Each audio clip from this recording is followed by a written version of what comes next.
Hello, everybody, and welcome to, let me get this out of my face, and welcome to Sportcat's Daily Gazette.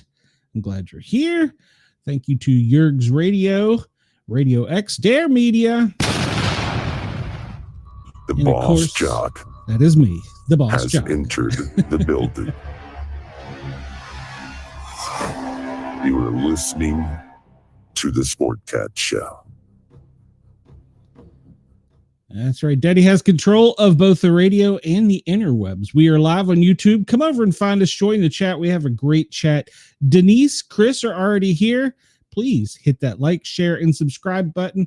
I only have a few minutes, I'm told, in the beginning of every video to tell everybody what's going on. Today, we're going to get some great news, but I want to get personal for a second because somebody rattled my chain here recently about reporting.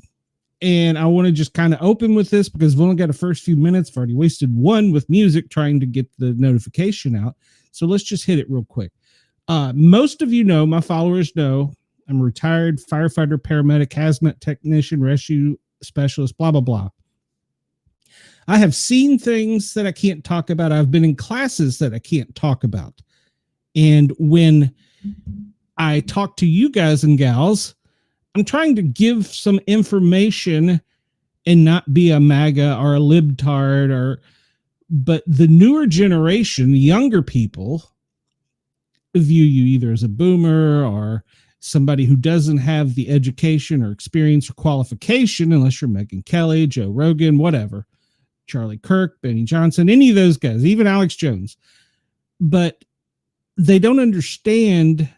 My point of view is I've seen the world through different glasses, and most people don't understand the real threat that is around us. It doesn't have to be a person with a funny name or a different skin color. There is a real and live threat around us. Aside from all the things we hear about in the news, the stormed borders, the crazy people, there are other things, and people are not aware of their surroundings. And when they are, I'm going to video you. God, I've had that shoved in my face so many times on scenes. Why not be a human and get involved and get active in your community, active in helping to spread information that can not only save your life, but others. Don't be one of these guys and gals that just stands there and records it. Don't keep the blinders on because the mainstream media is not going to tell you things. I'm sorry. They're not going to be the ones that inform you of real life events, things going on. They're going to tell you what they want you to know. And just to prove this point, I talked to Yergs about this before we went off the air. Check and see if your local community police communications are encrypted. If your local police department and communications are encrypted, like mine here are in Gwinnett County, there's a reason. Because they encrypt the radio, so you and I can't hear it. By the way, ham radio, everybody should have their ham radio license or GMRS. Ask me, I can tell you all about it. But they encrypt their radios so that you can't find out what's going on 2 streets over. Because they take the same radio and they go, okay, NBC4, we like you. Here's a radio. But before you report a story, contact our PIO. So they control who gets the information. That is not freedom of information. So that's the first thing you need to investigate in your own community, because if you find that to be true, then you're not getting information. It's just a fact because they're filtering it. Prime example. I was just in Knoxville taking care of some family things. There was an incident that occurred right at the city limits, right? Actually, kind of technically at the city-county limits. A bunch of thugs during the middle of a busy day shut down the intersection, was doing donuts, shooting in the air, terrorizing people, took over a whole entire parking lot of it was an AutoZone rally. It was an auto parts place. And we're scaring people. Not one time did it make WBIR, WAT, WVLT, Knoxville News Sentinel, 99, 95, whatever it was, Nothing. Why? because they don't want the public scared. In Knoxville's way of thinking, and I've been there, I've worked in a small city, and I've ran the shootings at night of the gang violence and the things going on. Next morning, none of it's reported. So I started asking why, even when I was there, and I was told because Knoxville is the gateway to the Smoky Mountains, and they don't want people to know what's going on there because it will affect tourism and be negative for the city and county. But is that fair to the residents that live there? Is that fair to the tourists that come in to see Smokey the Bear? No, it's not. And the media is not going to report this because they are chained to this. If they lose this, they lose all access. And when they do hear something, we got to talk about this. They have to contact the public information officer to see if they can. That's not freedom of information. That's not freedom of the press. That's throttling it so that you know you're not getting the information. At any rate, I'm on a rant. And Chris in our chat is 100% correct. Follow the money. It'll always give you a reason, even if it's something as nefarious as we want to make sure we can keep tourism for the city, county. I don't know. So today we're going to talk about a lot of things. We're going to talk about our normal stuff and some other things, but oh well. All right. So it's currently 1:17. I need to put my universal coordinated clock up there. There we go. It's 1:17, and let's see. Good morning to you in Chicago, New York, Denver, Los Angeles. It's real early. Anchorage 9:17 in the morning. Honolulu 7:17. Australia. You're listening to us in the overnight hours. And if you're listening in the UK, good morning to you. So welcome to everyone. We are glad you're here, and we're glad you're taking a few moments to spend with us. And if you happen to manage through my rant there, which I hope you did, hopefully we can gain some information about this stuff. So we always start off with a little bit of a history lesson before we jump into the news, because it's important to know, well, what happened in the past. So I'm not going to go all the way back to 1794. Let's jump a little bit forward. If you want that kind of education, take a college class or do some research. 1976, Tangsun earthquake, a 7.6, kills 300,000 in northern China, the largest loss of life from an earthquake in the 20th century.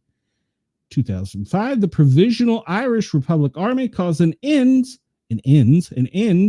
to its 30-year long armed campaign in Northern Ireland.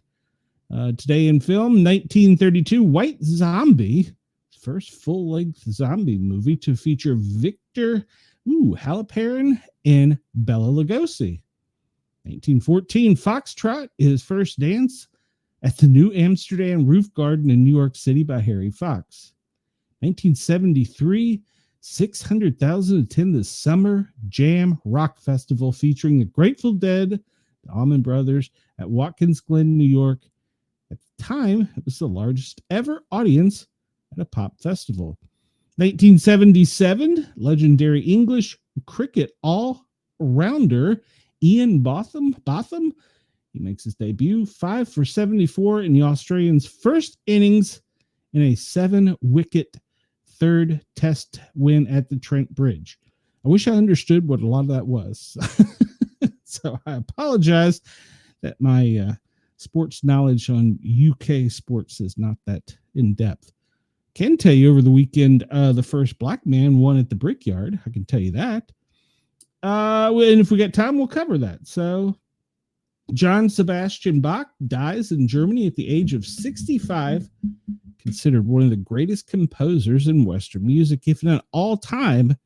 His compositions like the Well-Tempered Clavier and the choral work Mass in B minor. He died following complications after having 2 unsuccessful eye surgeries.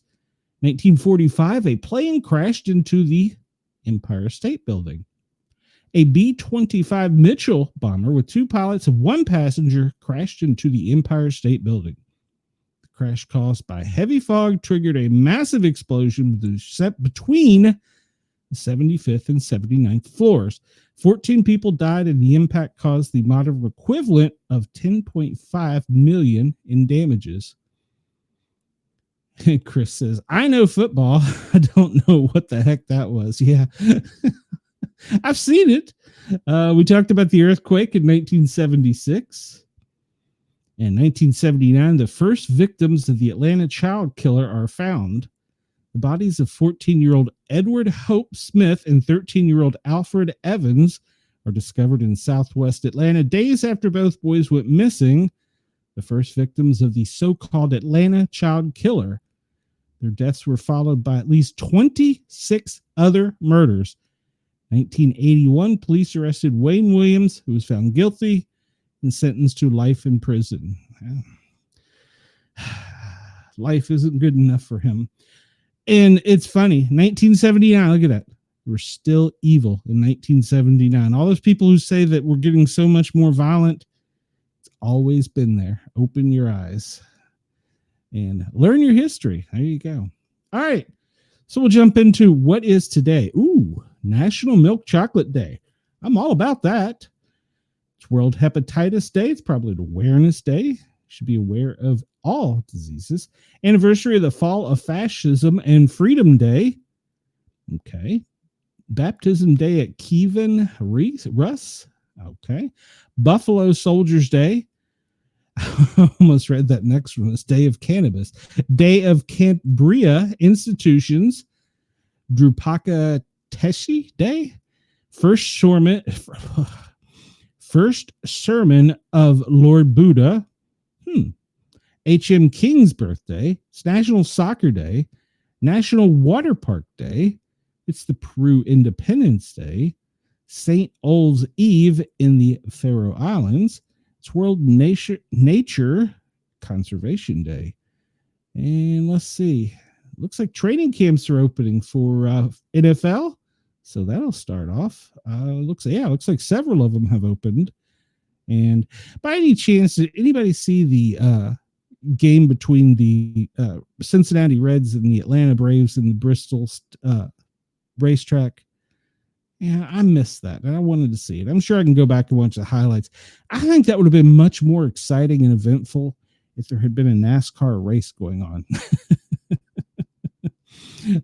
Let's see. This is pretty much the same thing we just talked about. So, all right. So we'll jump into a little bit of news. We're going to go light before we go heavy. So if you're here for the heavy news, just hang on because, well, we'll get to it. We're just going to start off a little light because we started a little heavy, so we'll go a little light. A woman was held for trying to smuggle turtles in her bra. One has died. Tallahassee, Florida. Why is it Florida? Why is it always Florida? A woman was caught trying to smuggle turtles by hiding it in her bra. The incident happened at the Miami International Airport. She tried to smuggle 2 turtles in her bra. The woman from Florida was caught by Transportation Security Administration, also known as TSA. The U.S.-based security agency routinely does examinations of people. The identity of the woman has not been revealed. She hid the turtles in her bra after covering them in cotton and plastic. 1 turtle died. In the meantime, the second turtle has been transferred to the Florida Department of Fish and Wildlife. What? TSA statement: we want you to be able to travel with your pets. You can travel with turtles, but only if they are safe. Before doing so, you must understand the rules regarding travel with pets on airplanes. The TSA allows traveling with small animals. They must be brought to the checkpoints, the TSA said. Pets are only allowed on airplanes and approved carriers. They must be subject to checking. It should not be hidden underneath your clothing. That seems pretty obvious. They also clarified that passengers should check with the airline in advance about specific rules regarding animals. And we'll get to a story on that where somebody complains that the rules aren't posted online. Yeah. Yeah. All right. So this happened over the weekend. Passengers flee a smoking jet on emergency slide after airport landing with a gear problem in Denver. Yes, it occurred. I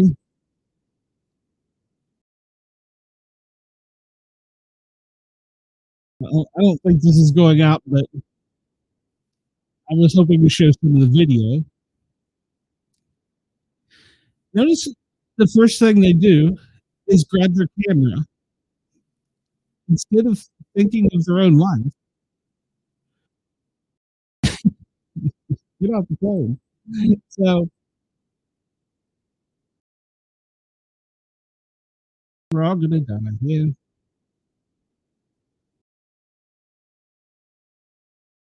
I don't know if you can see this, but it's chaos as the plane is DS. And but see, look at them.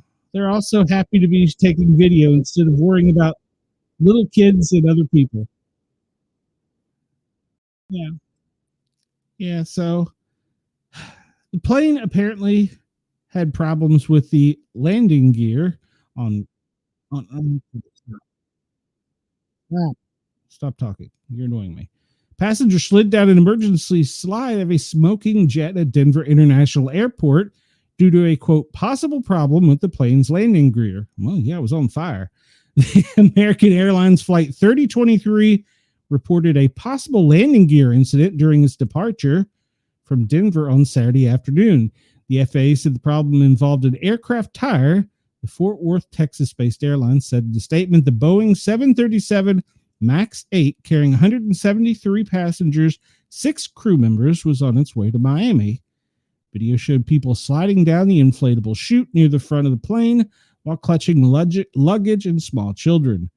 Some passengers, including at least one adult carrying a young child, tripped at the end of the slide and fell on the concrete runway. Passengers were then taken to a terminal by bus. Shay Armistead, a 17-year-old from Colorado, described the chaotic scene. After hearing a loud boom, the plane started to violently shake and we were drifting to the left of the runway, she told the AP. She said her and her teammates on a ski racing team were on their way from Colorado to Chile when it happened.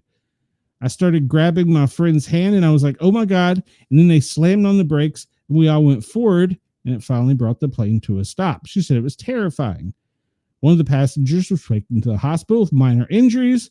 American Airlines said in its statement 5 people were evaluated for injuries at the scene but did not require hospitalization. About halfway to the takeoff speed, we hear a big bang and a pop, passenger Sean Williams told KUSA. The pilot immediately began to abort from taking off, and you could feel him hitting the brakes.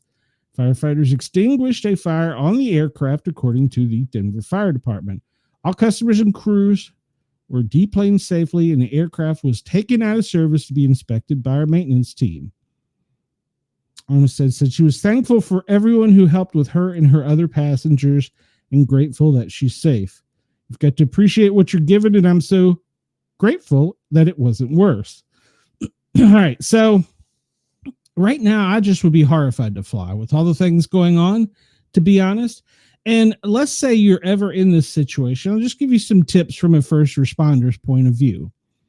First off, you do want to de-ass the plane. Put your phone down, stop videoing, help the elderly, help the children, but de-ass the plane efficiently and quickly using the slides. Yes, you're going to hit concrete at the bottom of that slide. Hopefully you'll get on your feet, but you'll be out safely. Then once you're out, get away from the plane. If there's not responders there telling you where to go, get away from the plane because of possible fire and explosion. And when responders start coming, you're going to hear somebody say something to the extent of you, to those of you that can hear my voice, this will be over a PA or loudspeaker or something, follow him or follow me to this point. Those of you who cannot, await for the paramedics. Now, some other things you need to know, they're going to hit the plane with foam. It's going to be everywhere. The fire truck is going to be covered in smoke and possibly foam, but really more the smoke. The foam will build up. And if they can't see you, they will accidentally run over you. This has happened before. It happened in, I think, San Francisco. So that's why it's so important for you to, if you're in that emergency situation, listen to them, listen to where to go, because they're focused on putting the fire out to save the largest number of lives. They're already in a smoky condition. The foam may be up to the tires. They may not see you if you're not following instructions and you're standing there with your phone out trying to make sure you get the evening news photo. Get away from the plane. De-ass it. Get away as quickly. And then once you're safely away, feel free to record. If you're not injured, if people are injured, help them. Put down the damn phone. So, at any rate, I wouldn't fly right now. And this comes from somebody who's a flight paramedic. I flew for 10 years around the world.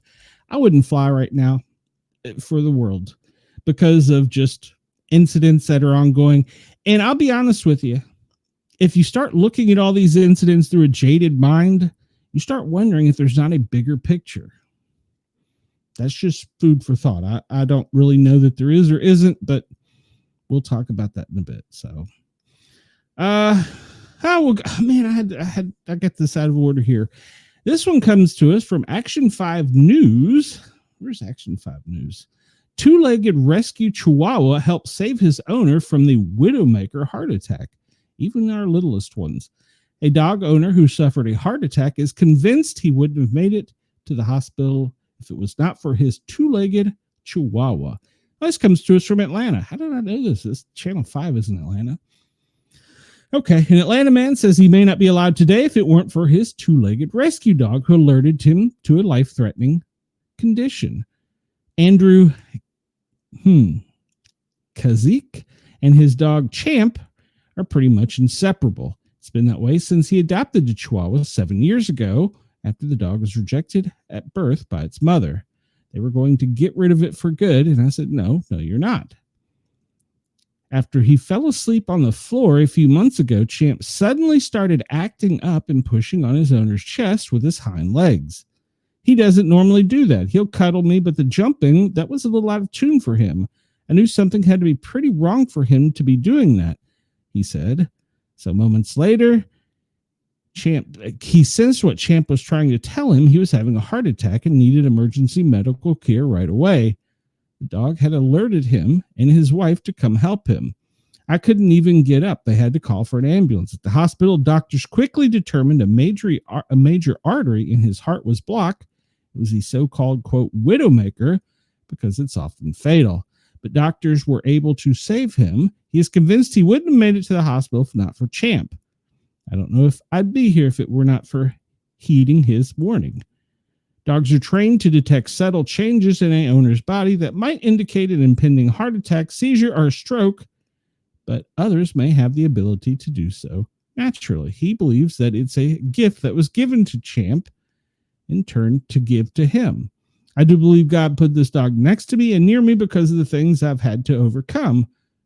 So I think God is the reason for that, he said. All right, that comes from WSB, actually. So little four-legged friends will take care of you.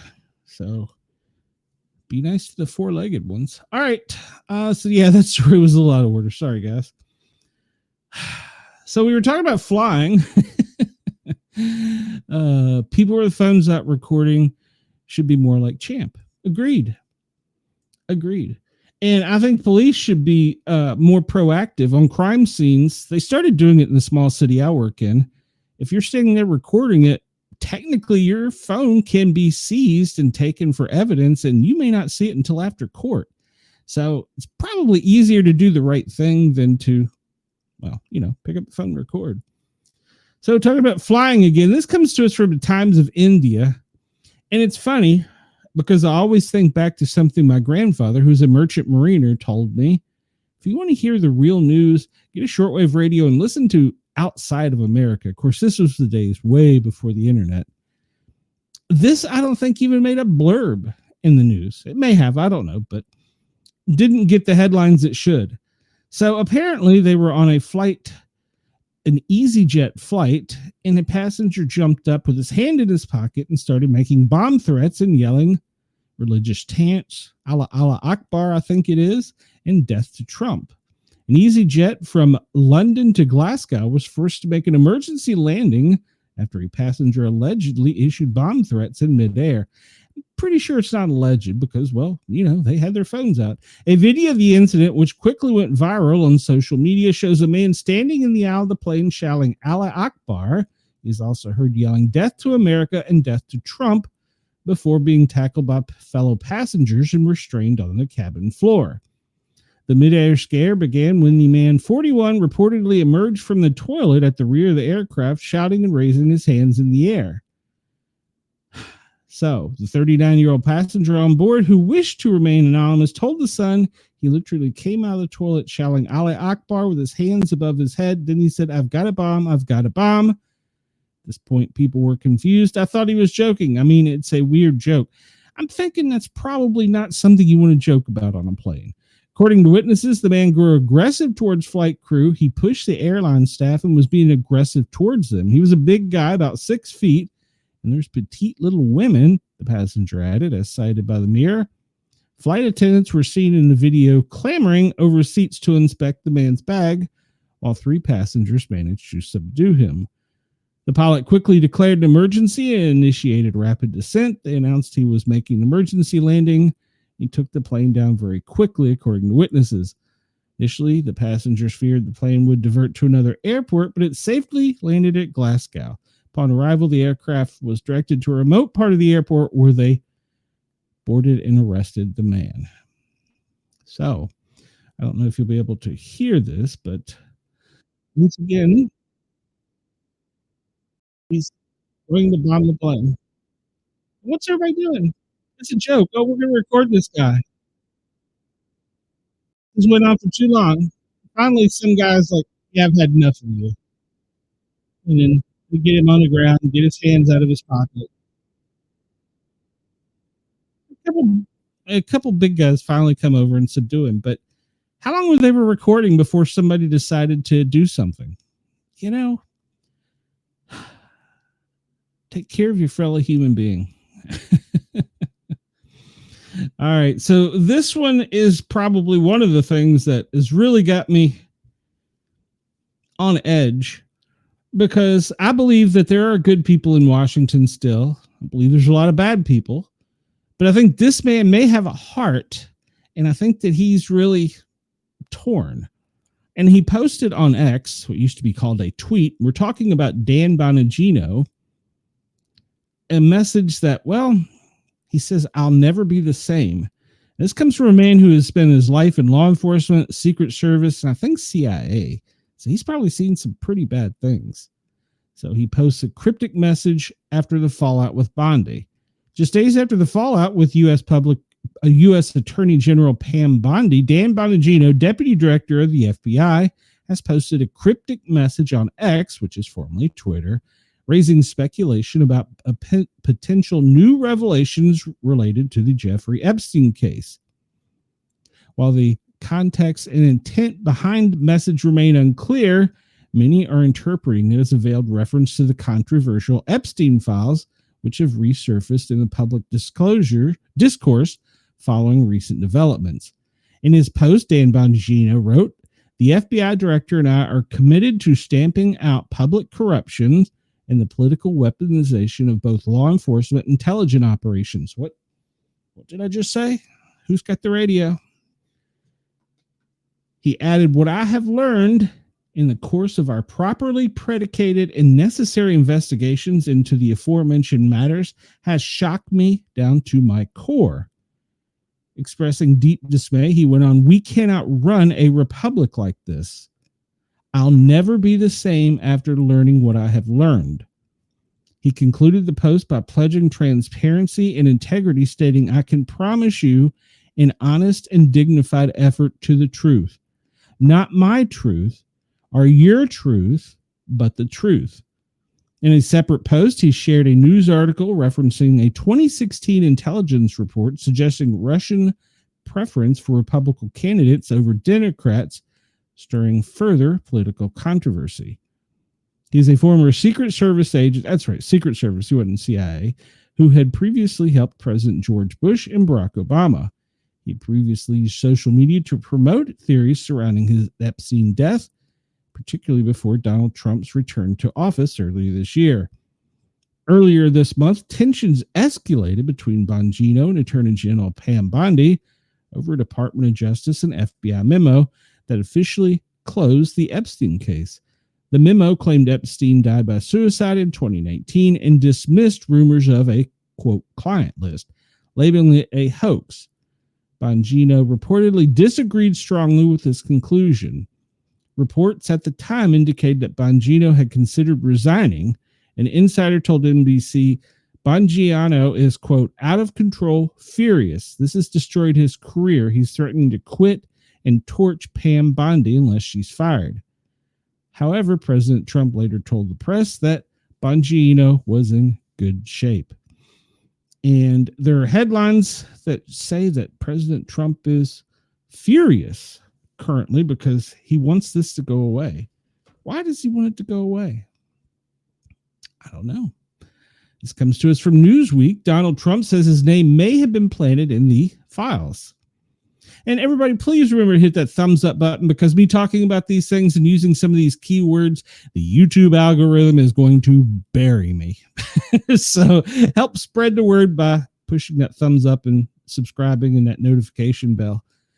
On Monday, President Donald Trump told reporters that his name may have been planted in the files by the former Attorney General Merrick Garland, our former FBI Director James Comey. Trump was asked in Scotland, you had said you had not been briefed that your name was in the Epstein files. Doesn't the AG have to tell you that? The president responded in part, well, I haven't been overly interested in it. It's a hoax that's been built up by those beyond proportion. Those files were run by the worst scum on the earth. They were run by Comey. They were run by Garland.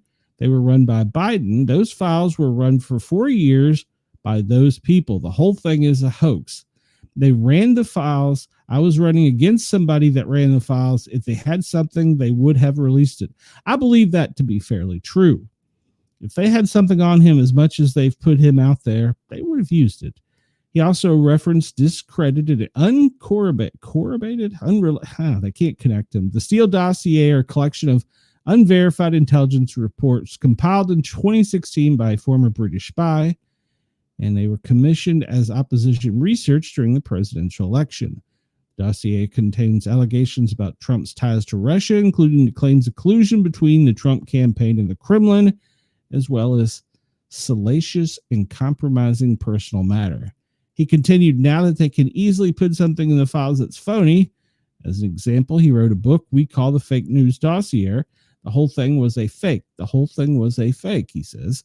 They can put things in the file that was fake. Those files were run by sick people. He was asked again on Monday about the possibility of pardoning Maxwell, reiterating that he is allowed to, quote, do so. Maxwell, a close associate of Epstein, the late financier and convicted child sex offender, was convicted of child sex trafficking in 2021 and sentenced to 20 years in prison.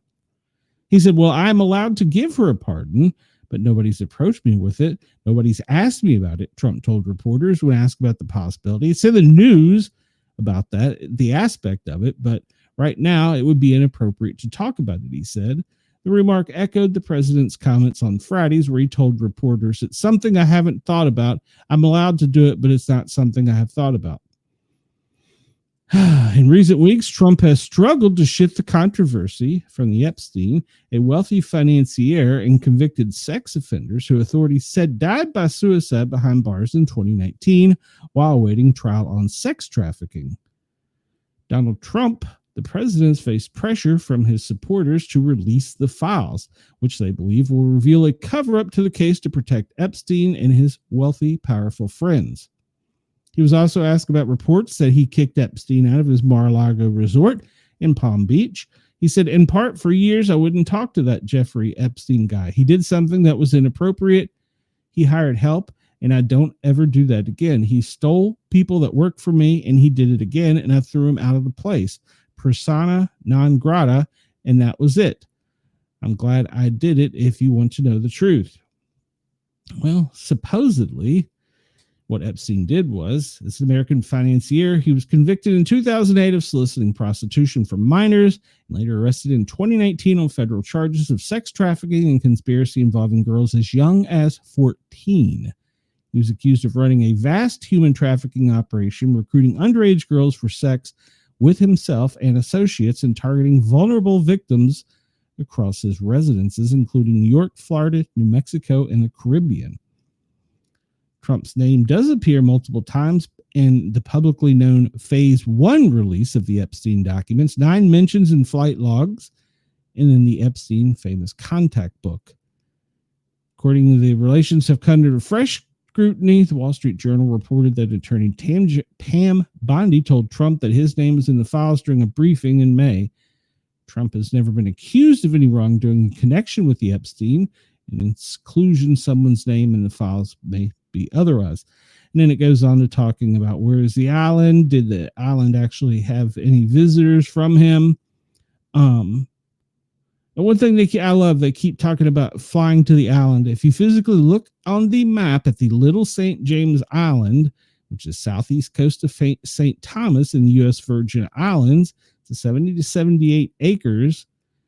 It's his island. It's got multiple structures, but there is no runway. So this thing about a flight, there were flights too, but then they had to use a boat, a yacht, I guess, to get to the island. So let me catch some comments here. Chris said, people with their I may have said this one already. People with their phones out recording should be more like Champ. Agreed. They should be. And Denise said, I believe that with money can do anything. Yes. And Trump saying persona non grata had to be hilarious to hear in person. I agreed. So, once again, that hasn't made the mainstream media. So, well, it's Newsweek, so I guess it kind of did. But yeah, there's some things to think about in there. Child trafficking, just drop the name. As young as 14. Where are the victims? Why are we not hearing? Let me back up. I don't want to hear their name. I don't want to hear their personal story. I want to hear that the bad guy's in jail. The bad guy's being punished. So that's what I want to hear. So, all right, over weekend, there was a mass stabbing at a Michigan Walmart. It left 11 injured. The press conference by the sheriff was questionable if you watch it. He used a folding knife is what they're saying. So what is a folding knife? Once again, we have photos from people taking pictures where they caught the bad guy. Traverse City Walmart stabbing left 11 people injured. 3 are critical. He used a folded knife, taken into custody. No known motive. Let's talk about this taken into custody. We'll get into that. A mass stabbing at a Michigan Walmart store in Traverse City led to 11 people being injured. 3 are serious. A male suspect suddenly went on a rampage.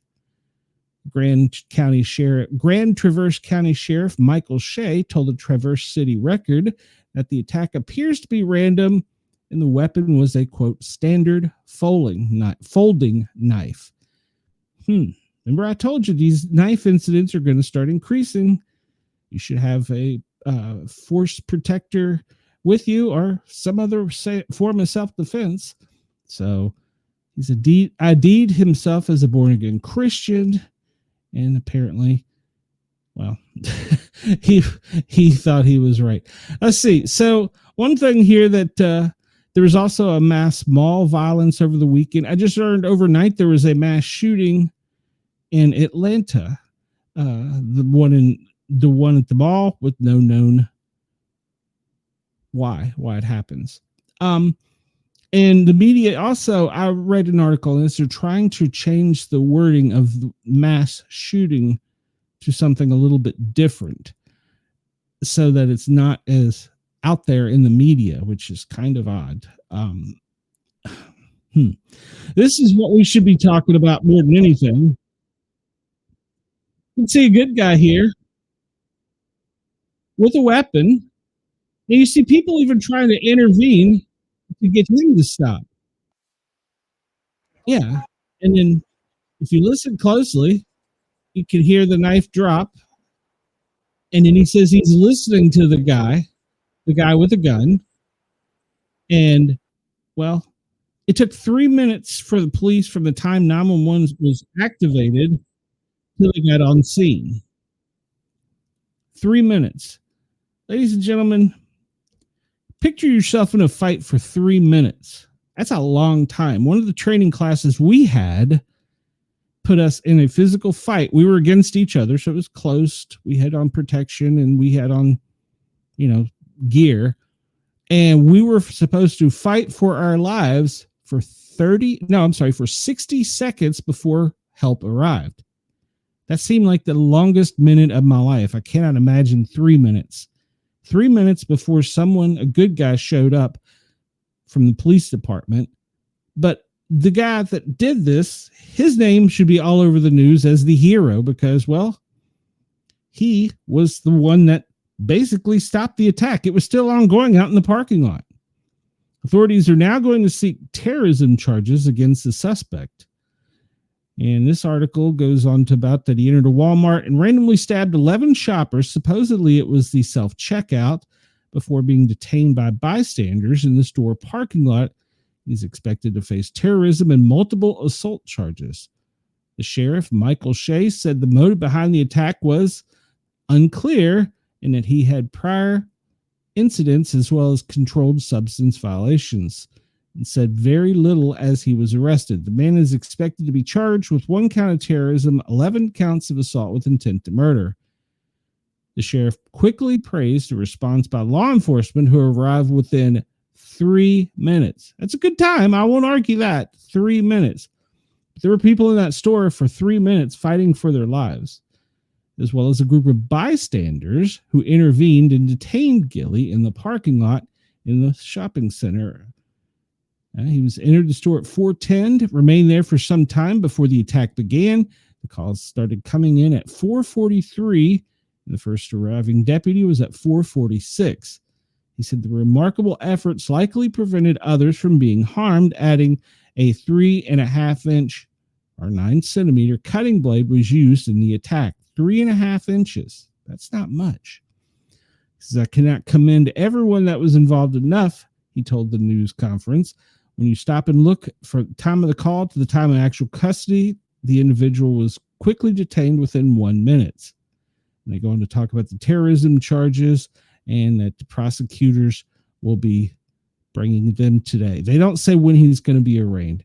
The sheriff said 11 victims were both men and women. They ranged from age 29 to 84 and included 1 Walmart employee.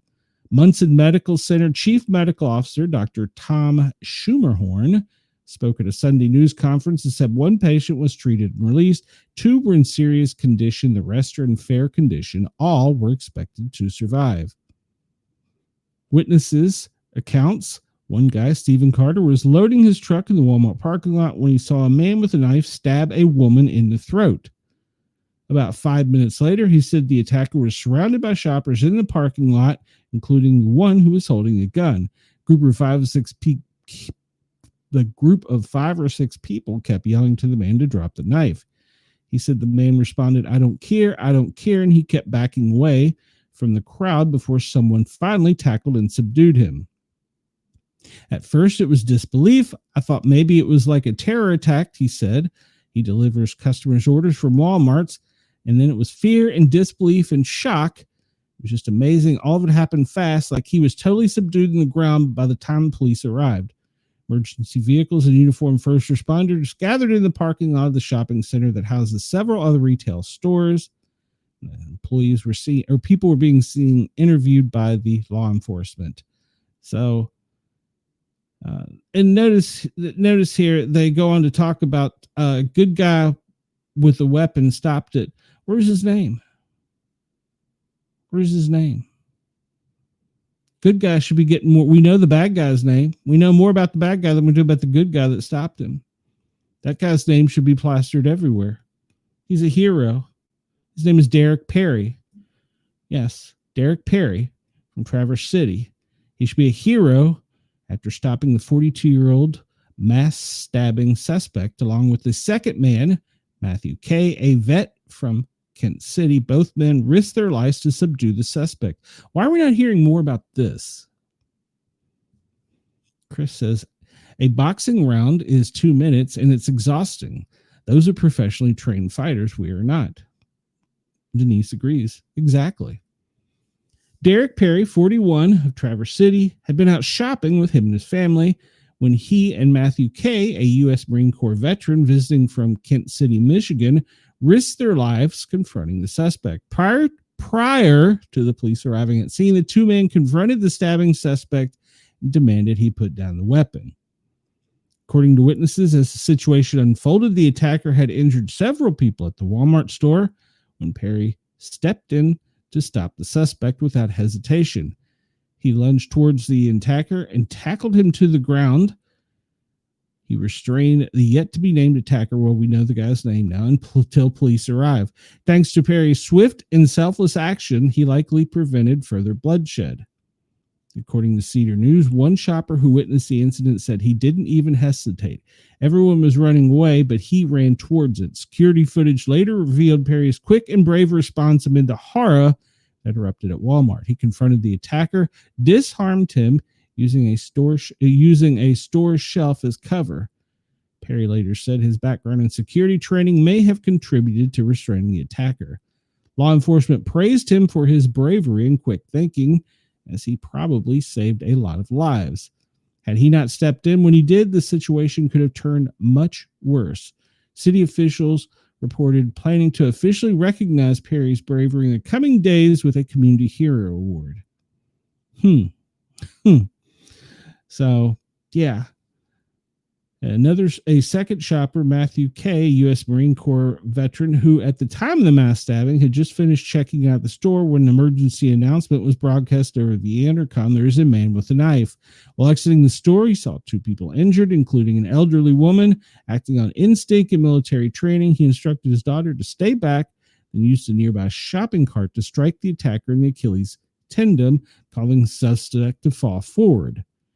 At the same moment, Derek Perry, another shopper, reportedly drew his legally owned firearm and ordered the suspect to drop the knife. The suspect, ID'd as Bradford James Gilley, complied after realizing he was surrounded, as several other shoppers joined in, tackling and restraining him until police arrived moments later. In the aftermath, they are investigating the assault appeared to be random and indiscriminate, with victims found across various departments. Eyewitnesses described the scene as panic as customers ran in every direction. So there's a lot that's going to come out about this, but they're hiding a lot of information, not talking. The mainstream isn't talking about the good guy with a gun that stopped the bad guy. So, yes, Chris says, in times of trouble, always look for the helpers. Perry is just that, a hero. Yes, he is a hero. And I will say, from a professionally trained point of view, he had great trigger awareness, because you're trained, if you've been through any training, a person with a knife from even across the room can be on you, stabbing you before you can discharge your firearm. It's a proven tactic, and you can look that up. He had great trigger awareness and didn't discharge the firearm. Bad guy got lucky. I'll just leave it at that. All right, this comes to us from WEAR News 3. Another story you're just not going to see, and when you do, the wording is going to be inaccurate. The president of the Cincinnati's Fraternal Order of Police, Ken Kober, expressed strong disapproval over the recent brutal attack. He's criticizing bystanders for recording the incident rather than intervening to help the victims to try and defuse the situation. He said investigators were making progress in identifying those involved and expected the charges to be filed soon. Several people captured the initial slap and subsequent attack from the incident on Friday night on their cell phones. Said those are crucial in identifying everyone involved. There's a great video that's just showing exactly what occurred, and I think these people are going to be brought to justice. City cameras in the area also provided additional footage. He emphasized that investigators are working tirelessly to apprehend those responsible. These investigators have been working around the clock to identify everybody involved, to be able to locate these people, to interview them, to be able to get a true picture of what occurred. While several tips have been received, he asked the public for its help. Some people have still not been identified. We ask the public play a part in this stuff, should make it happen to help our city. When it does, we need people to step forward in a way that we can bring these people to justice. He also highlighted a disturbing trend revealed by the video, where recording the moment seemed to take precedence over aiding the victims. How do you not call 911? How do you not try to render some aid? You have a woman that is knocked unconscious. It's just crazy to me that we live in a society that people would rather take a video than actually try and stop something from happening and render aid. It's just, to me, pretty disgusting. That's the Fraternal Order of Police Chief. Police have entered the man of a woman who were knocked unconscious during the attack. Local 12 has learned at least one person called 911, but they're unclear who that was. All right, so you'll probably hear this. If you do hear it, you won't get the full sense of the headlines. But they're cheering as a large group of people attacked another group of people. Notice in the picture what they're not saying. It was a mob that was racially stirred up and attacked someone. And you can see from the videos that people are cheering and going on about it. And this man was beat unconscious. His wife lay on the concrete bleeding, and people are taking pictures and videoing it. This occurred at a jazz music festival. You can see the man is highly outnumbered, and a large group of thugs beat him and his wife unconscious. People are cheering. There are people in the street honking their horn, happy about this, recording this. These are sick, sick people. The people that do the attacking are sick, but for a lot, just walk on. Yeah, nothing to see here. These people deserve to be punished just as well as the bad guys for not helping. So, yeah, it's horrible. This occurs every day within every city, and people just don't know it.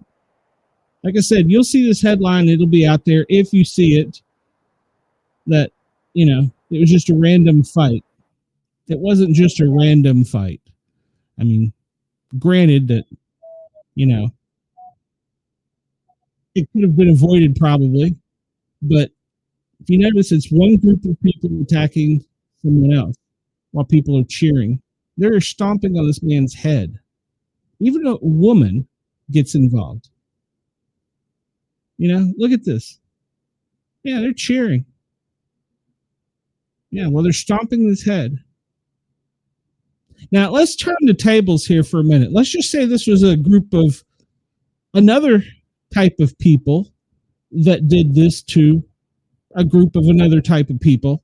Mainstream media would be having a police fit. They would be calling for resignations from police departments. There would be riots in the streets all over the city. Why is this not getting reported? And even more importantly, why are people not helping? You see very few people helping. Even when he gets pulled away from it, somebody pulls him back into it and goes back to attacking him. Why is that? What kind of society do we live in? I'm sorry, you're getting a rant from me on this. It's just horrible. Yeah. Video and laughing and hooting and hollering. I worked in inner city Atlanta. I can tell you this is a normal thing. This is a normal thing. Cincinnati police are investigating a violent downtown assault captured on video that appears to have left 2 injured. Well, it did. There's a woman unconscious laying on the ground being head stomped. Cincinnati police are investigating a fight that broke out in downtown Mississippi, downtown Cincinnati early on Saturday morning that appeared to have left 2 people injured. Video is circulating online of the attack, which took place at the intersection of West 4th and Elm Street, show a graphic assault of a man by an assembled group of people in the middle of the street. In the footage, a man whose identity remains unknown is repeatedly hit and kicked in the head by multiple people sitting to the ground. The group of then people continue to assault him while he lies on the ground. At one point, the man can be seen attempting to stand up as the barrage of attacks continue by the crowd. They come to a stop. He immediately falls over in apparent disorientation as cars honk their horns for an assembled crowd to move out of the road. Later in the video, a woman can be seen sneaking up from behind and grabbing at another woman who is seen checking on the fallen man.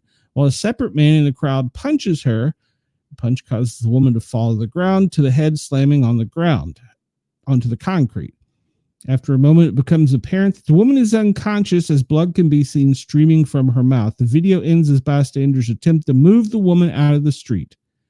It's unclear whether the man or woman who were attacked have any connection to one another. The video does not show any of the events that led up to the fight.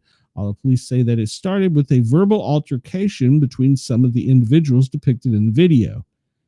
Cincinnati Police Chief Teresa Tedigi confirmed the perpetrators of the attack and said they are working to hold them accountable. I'm in complete disgust waking up to the viral video many of you have seen. The behavior displayed is nothing short of cruel and absolutely unacceptable. Our investigation team is working diligently to identify every individual involved in causing harm. It's important to clarify this was a sudden dispute between individuals following a verbal altercation. It was not connected in any way to the music fest. If you have any information, contact Crime Stoppers. And yeah, you can go out and read about it, but let's just say the headlines would have been much more different had it been a different group of people. So, and Chris says, didn't people go to jail for having knees on people's backs? I would think you stomped the guy's head are pretty bad too. I agree. Yes, and CNN would be standing in front of the mostly peaceful protesters' fires. Could not agree more. Could not agree more. Melania's book is either set to release or is about to release. And supposedly she is taking a more hands-on approach to the Epstein Island shenanigans than Trump has. I'm going to do some more homework on that, but Trump said he never, quote, had the privilege of traveling to the disgraced island. But he said he did turn it down. That tells you something right there. Melania knows something too. So we're going to find out more from her. Because there's a story going around about Barron has been denied financial access to his money because of who he is. And apparently he has just turned of age to have a checking account, and he's going to try to get a bank account. I'm going to follow up on that story. I don't have all the story yet on that. This one I learned about from some of my friends in the media in Washington, D.C. A man is in custody for scaling the U.S. Treasury building fence and then dropped a suspicious package. Man was taken into custody after climbing the fence on the southeast side of the U.S. Treasury building, according to the U.S. Secret Service. Around 2:30 in the afternoon on Sunday, the individual started to scale the protective fence, dropped a bag on the sidewalk near the fence line, according to the Secret Service. Authorities treated the item as suspicious, prompting the Metropolitan Police Department's explosive ordnance disposal team to respond. The team later cleared the item, declaring the area was safe and lifting the closures. They sealed off a very large section of downtown. If you look at my buddy Penguin Six's videos of this over the weekend, he's very, very knowledgeable about the area. They sealed off a huge area. He was transported to a local hospital for a medical evaluation. It should be mental evaluation is what it should read. He faces charges for unlawful entry and a fugitive from justice charge for an outstanding warrant in another jurisdiction. Crazy is everywhere. All right. We're really over heavy with news today. So yeah, Denise, there's some stories about this. I've got to do a little more homework on it, but apparently Barron is finally of age to get a checking account, and he has been denied access by the bank. I do not know the bank, and I'm not 100% sure of this. I'm just going to hit on this one because we read on Bongino's post where he said there's things he can't unsee and how he's changed. I don't think he is just talking as a first responder, a person that's been kind of in the little circle before the tighter circles, I think he's talking about other things. And I'm just afraid that we're talking about a domestic attack on our soil. Now, we're heavily laden with FBI alerts about cybercrime and physical violence. But, we need to be aware of the lone wolf. Officials said thousands of people, typically between the ages of 11 and 25, are engaged in a growing and online threat to commit crime for money, retaliation, ideology, sexual gratification, and notoriety. The FBI has released a trove of research on, quote, the calm last week, warning that sprawling cyber criminal networks of minors and young adults is growing rapidly and splintering into three primary offsets described by officials as hacker.com and reallife.com and extortion.com. The warnings lay out the comms, thousands of members, typically between 11 and 25, pose a rising threat, especially to the youth online. The FBI said criminal acts are committed by these multiple interconnected networks, including swatting, been there, done that, from a viewer, swatted twice, extortion and sextortion of minors, production and distribution of child and sexual abuse material, violent crime, and various other cybercrimes. The motivation behind the criminal activity vary, but often fall within one of the following: financial gain, retaliation ideology, sexual gratification, and notoriety. Crimes attributed to the members of the, quote, calm have grown increasingly complex, with perpetrators going to great lengths to mask identities, hide financial transactions, and launder money. They've targeted young and impressionable people for recruitment on gaming sites, social media platforms to indoctrinate them into their ideology. Various subsections have been linked to high-profile crimes over the past few years. In April, 2 men are accused of leading the calm offshoot as, quote, 764 were charged with international child exploitation enterprise. Scattered Spider, another offshoot, tended to be like cybercrime, ransomware, and data extortion. Chief researchers for officers at the Unit 221B commend the level of detail the FBI shared across the series of public service announcements, noting that the agency left nothing of importance out of its warning. Nixon's has studied domestic and English-speaking cybercrime and tracked its rise for more than a decade. And if we notice that, and this is a direct quote, the assessments in the public service announcement are consistent with what we have learned. There has been a population explosion in the calm, and it's good to see law enforcement respond to this, not just with a public service announcement, but with crackdowns. So if we go on to read this whole article, it talks about how cybercrimes often turn into other crimes, and we see how that they're getting our youth and indoctrinating them. And a lot of times, one of them I don't think I brought it up. One of them promised a girl a car if she came with him. And then there's other things like doxing, been there, done that, swatting, been there, done that, and that leads to other and greater crimes. So, and most of these, the victims typically range between 10 and 17, but the FBI has seen victims as young as 9. They often groom their victims by establishing and trusting a romantic relationship before eventually manipulate them or coercing them into engaging in escalating harmful behavior designed to shame or isolate them. They're driven by a range of personal motives, including the pursuit of social status, sexual gratification, or the sense of belonging. So they coerce their victims to produce pornographic material or other videos depicting animal cruelty, self-harms, oftentimes further threatening to share the material with victims' families, friends, or public communities on the internet. 2 leaders have been charged. 2 men, don't get caught up on the name, Leonidas Varaganas and Prazel Nepal, are accused of exploiting at least 8 minor victims, some as young as 13, and they face charges that carry a maximum of life in prison. People said to look for the warning signs that are targeting youth, and you can check out information all over the internet from the National Center for Missing and Exploited Children, Cyber Tip Line, Take It Down Service, and the International Crime Complaint Center, as well as the FBI and their field offices. You can get more information. They're out there, they're preying on our young, and a lot of times there aren't people that are going to help them. So keep an eye on it. Like I said, I believe there's some good guys and there's some other guys in Washington. Mike Johnson calls for a pause on the Janine Maxwell pardon and pushes for life sentence instead.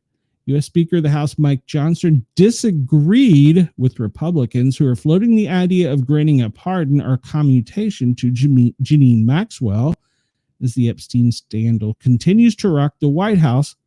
While speaking to NBC News, he said that he would have a great pause about taking such measures. The remarks from the Republican speaker are coming at a time when many of the House of Representatives from his party suggested that the option to pardon Maxwell should be considered as part of an effort to obtain more information about the Epstein crimes. For a week, President Trump and his allies, including Johnson himself, have been under immense pressure to disclose more information. Johnson's take on the matter came after Todd Blanche, the Deputy Attorney General, met with Maxwell, who is serving a 20-year prison sentence for sex trafficking, over 2 days last week. The former British socialite was Epstein's close confidant for years and his, quote, partner in crime. The case became more complicated after he killed himself in jail in 2019. While speaking to NBC News on the matter, the House Speaker pushed for a life sentence for her instead. If you're asking my opinion, this is Mike Johnson, I think 20 years was a pittance. I think she should have a life sentence at least. I mean, think of all these unspeakable crimes, he said. It's hard to put into words how evil this was and that she orchestrated and was part of it. At least under the criminal sanction, I think is unforgivable thing. So again, not my decision, but I have great pause that as any reasonable person should, he added. When pressed further about whether he would favor a pardon, he deferred to Trump. Obviously, that's a decision for the president, he said. He had not adequately considered that. I won't get it in front of him. That's not my lane. And pertinent to the House of Representatives, Thomas Massey, a Kentucky Republican who's been pushing for disclosure and more Epstein information, said a pardon should be on the table. That would be up to the president, but she has information that could help us. I think she should testify. Let's get that out there, and whatever they need to do, compel more testimony as long as it's truthful. I would be in favor of it, he told Meet the Press. California Democrat Ro Khanna, who was joined by Massey's effort to release more information, said he did not support a pardon for Maxwell, who was charged with perjury in connection with civil deposition 2016. However, prosecutors did not move forward those charges once they obtained her sex trafficking conviction. I'm concerned that Deputy Attorney General Todd Blanche meeting with her is supposedly one-on-one. Look, I agree with Congressman Massey that she should testify, but she's been indicted twice on perjury. This is why we need the files. This is why we need independent evidence, she told NBC News. It's interesting to see how the Trump people are approaching the matter. So, yeah, they're coming for our kids. Let's see. Okay, nothing important there. They're coming for our kids. We should all be aware of that. We're going to cover some other things real quick because we're going over a little bit of time here. It's 20 after 2 or 20 after top of the hour, and we haven't gotten to our normal stuff. Illegal immigrants continue to storm the U.S. beaches. This is a headline you don't see anything about, but our Coast Guard is facing an uphill battle, and they are continuing to find people on boats and coming into our shore. And this is a headline you don't see often, but our Coast Guard is doing a wonderful job. You can go check out a lot of the articles if you research them, how they are apprehending boatfuls of people coming in. It's usually to California. They said a lot of them, some were Mexican and one was Turkish in that particular boat.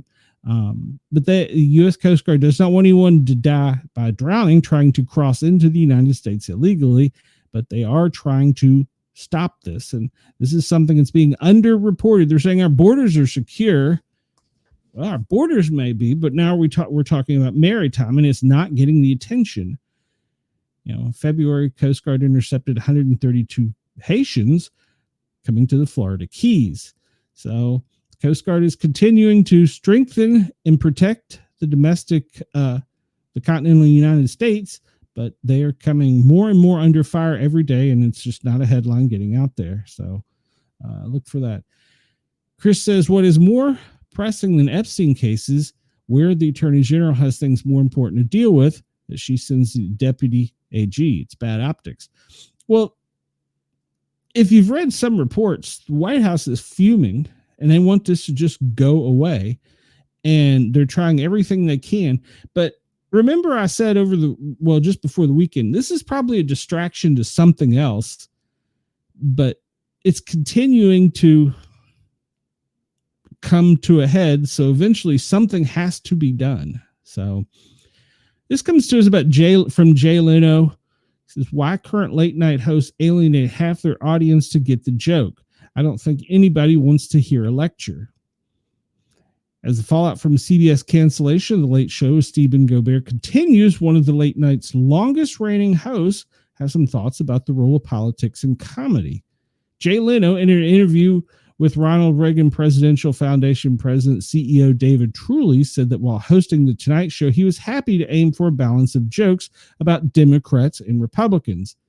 In today's climate, though, he added, now you have to be content with half the audience because you have to give your opinion. Why shoot for just half an audience at the time, all the time? Why not try to get the whole audience? That's what I'm trying to do. The veteran comedian went on to say that, to bring people into the big picture, I don't understand why you would alienate one particular group. I'm not saying you have to throw your support or whatever, but just do what's funny. He also commented, I don't think anybody wants to hear a lecture. Instead, urging comedians to focus on their jokes, he noted that he was never sure if legendary comedian Rodney Dangerfield was a Republican or Democrat. Oh, agreed. And he was hilarious because we never discussed it. We discussed jokes. When I was with Rodney, it was always in the economy of words, get the jokes as quickly as possible. While Leno didn't directly address Colbert's show ending, his one-time rival, David Letterman, did speak out, calling CBS's end the show pure cowardice. Jon Stewart also used his time last week on The Daily Show to speak against the decision. First off, it was about money. President, I'm sure the lawsuit had something to do with it because CBS Paramount was losing money because of their lawsuit to the Trump administration. So I'm sure that had something to do with it, but he was losing $15 million. Was it a month? He was losing money, $15 million. Even if it's a year, that's a lot of money. And Chris, you're absolutely correct. He's right. Both sides do stupid enough shit to be roasted constantly. Agreed. Agreed. So yeah, hold them all accountable. But was it Chris Rock? I don't know who said comedy was dead because you can't make fun of anybody, because then you alienate your audience.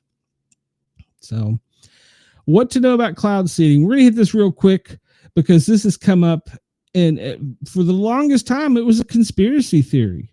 But now they're actually filing flight plans. They're actually discussing it. Cloud seeding does not create cloud. It involves flying a plane or a drone into naturally forming clouds and releasing small amounts of silver oxide and table salt inside them.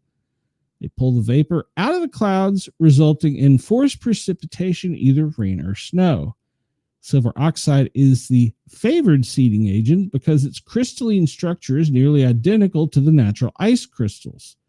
The Texas Department of Licensing and Regulation states on its website, when placed in the upper portion of the growing convective cloud rich with supercooled droplets, the silver oxide crystal can grow rapidly by tapping the vast field of available moisture. In a matter of moments, the ice crystal is transformed into a large raindrop which is heavy enough to fall through the cloud as a rain shaft. Under the law, they're responsible for regulating the use of cloud seeding through a licensed and permitted procedure. So remember all these conspiracy people? Oh, they're not doing that. Now they are saying it. So you can research this on your own, but they're doing cloud seeding in Utah, Southern California, Colorado, and Oregon. The state of Texas alone, there are multiple weather modification projects that have been ongoing for decades, covering tens of millions of acres, but all activity is supposed to have been suspended since the flood. So it was a conspiracy theory, huh? So now it's turning out it's a regulated market, and you can go and research all of it online. These conspiracy theories that were going on for such a long time, turns out they were right. Us nut jobs were right. I wasn't necessarily big on the cloud seeding, but you have to be clear. There is weather modification going around, and it can be used for good. It can be used for evil. So who's in charge of it? All right. This comes to us from, where is this? Zero Hedge. What you share with ChatGPT can be used against you. Okay. OpenAI could be legally required to produce sensitive information and documents shared with its artificial intelligence chatbot, ChatGPT. Right now, if you talk to a therapist or a lawyer or a doctor about your problems, there's legal privilege, but they haven't figured out what to do with like ChatGPT. If you talk to it, your most sensitive stuff is there and can be in a lawsuit can be required to come out. Interesting. I think it's very screwed up, adding that we should have like some concept of privacy for our conversations with AI, like we do with a therapist or whatever. But there's no legal framework, and all that information can be brought up in a court of law, or it can be monitored. There's a video out, and I don't have the time, but you can look where a gentleman talks with ChatGPT and asks, it sets parameters and rules and tells it if it can't say something, say Apple. And it asks it basically if it's evil, yes. Are you watching this? Yes. Who's watching you? Apple. Go find that video for a real interesting thing. I'm sure they would have a lot of fun with my ChatGPT for some of the stories and stuff I look up on. So not only are we talking about Denise says, of course we were right. LOL. Chris says they're just admitting now to weather manipulation that started in 1945. They blew up a nuclear weapon in the clouds. If you do the deep research, and what advanced technology are they using now that we won't know about for another 80 years? Agreed. And there was an article I didn't have time to get to. It talked about the new SpaceX space shuttle. Well, no, it's not SpaceX. It's NASA's version. The Air Force is about to go on a mission with lasers in space. I didn't have time to research the whole thing, so I didn't bring it up. But look for that one coming soon. Yeah. Like I said, what do we not know about? You know? And I agree, there's probably a lot of things we shouldn't know about, but come on, man. Seriously? And this is another trend that's just got me irked. And this Trump did it. Posting memes. You know, I don't want memes. He posts a meme about Obama being arrested, and that he posted this meme with all the police cars chasing the white Bronco, which we know famously from the OJ case. Why are we doing memes? I want people put in jail. Yeah, funny, haha, I'm making headlines. I got memes. Now let's get on with it. I just don't understand people. Protests are being planned today in New York City. This comes from Eyewitness ABC News 7, and it talks about how protests are being formed today against ICE in the Big Apple, but they're also being planned all across the country. So everybody eyes open.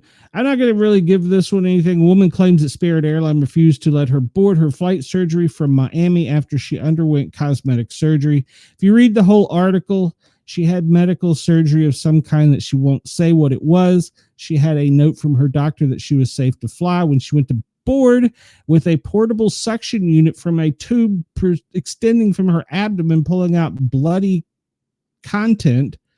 The flight crew called MedLink, which is who you call. Well, we wouldn't call necessarily if I was a med crew, but they talked to doctors and the doctor was like, no way, she shouldn't be flying. And she's saying that they didn't let her fly for another reason and nothing's posted online. Physics say that when you go to altitude, pressures change. You have a tube in your abdomen going to a vacuum unit. That's a medical device. They had a right to refuse her. You research that one on your own.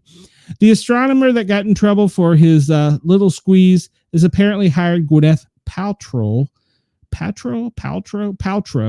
to manage the crisis. So he's got a PR agent after he's resigned, and he's got Gwyneth Paltrow. I'm not even. So Happy Gilmore came out. You can see it on Netflix. The crux of it is basically it's a movie that didn't need to be remade. And this reviewer says, if you didn't know better, you'd think Adam Sandler was really broke and needed the cash for one of his most famous movies to make some quick money. While in reality, not that I begrudge him having earned anything, he's filthy rich. And it would have been much more satisfying to have an upbeat revival of a fun character that could be even lend the film some goodwill. Otherwise, it doesn't earn. Instead, it's a depressing, mostly boring waste of time and talent. A reminder of how good movies were in past decades and now how today have fallen away. So if you want to see that, we talked about Bubba Wallace. Congratulations. I followed Bubba Wallace's career for a while. He climbed out of the number 23 car Sunday in victory after he won at the Brickyard 400. And according to the AP, he earned every minute of it. So congratulations. I haven't really followed up. I've followed his career pretty closely because he has some potential, but he just doesn't utilize it. Denise, I can't believe with all that's going on, they're talking about this crap. Yeah. And 49ers quarterback Brock Purdy and his wife announced birth of their first child. So that's all. That's some happy news. All right, let's get to what we normally do here before we run completely out of time. Goodness gracious. So what we normally do here is we talk about the FEMA daily operations briefing, and then we go into weather and, of course, obviously,